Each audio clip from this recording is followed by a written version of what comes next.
हार्दिक अभिनंदन। सौ अनिता कपिल ओसवाल यांची उरुण ईश्वरपूर नगर परिषदेच्या नगरसेविकापदी निवड झाल्याबद्दल हार्दिक अभिनंदन। शुभेच्छुक महाडिक युवा शक्ती व ओसवाल ग्रुप ईश्वरपूर। ताज्या बातम्यांसाठी महान करेला सबस्क्राइब करा आणि बेल आयकॉनला क्लिक करा। कोडोलीच्या विशेष ग्रामसभेत थकीत कराबाबत जोरदार चर्चा। कोडोली तालुका पन्हाळा येथील ग्रामपंचायतीच्या सभागृहामध्ये मंगळवारी झालेल्या विशेष ग्रामसभेमध्ये कोटीच्या रकमेत असणाऱ्या थकीत घरपाळा व पाणीपट्टी कराबद्दल जोरदार चर्चा झाली।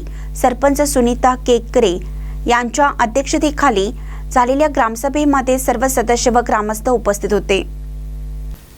ग्रामपंचायतीच्या थकीत कराबद्दल नवीन शासन निर्णयाच्या अनुषंगाने झालेल्या चर्चेमध्ये 31 डिसेंबर पर्यंत जे लोक घरपाळा व पाणीपट्टी भरतील त्यांना मागील थकीत कराच्या रकमेत 50% सूट देण्यात येणार असल्याचे सांगण्यात आले।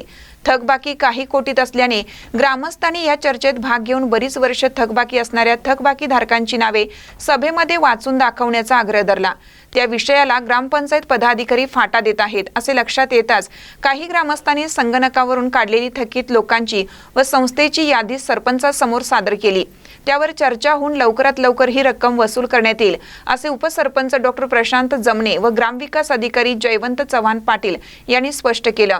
चर्चेमध्ये ग्रामस्थांच्या वतीने उदय पाटील, संदीप व अभिजित मोहिते, विक्रांत पाटील, व्यापारी असोसिएशनचे बाबासो पाटील, प्रवीण पाटील, सूरज शहा, सुरेश पाटील, विलास पाटील, उत्तम कापरे, नितीन गोडबोले यांनी भाग घेतला। महानकर न्यूजसाठी विलास पाटील, कोडोली।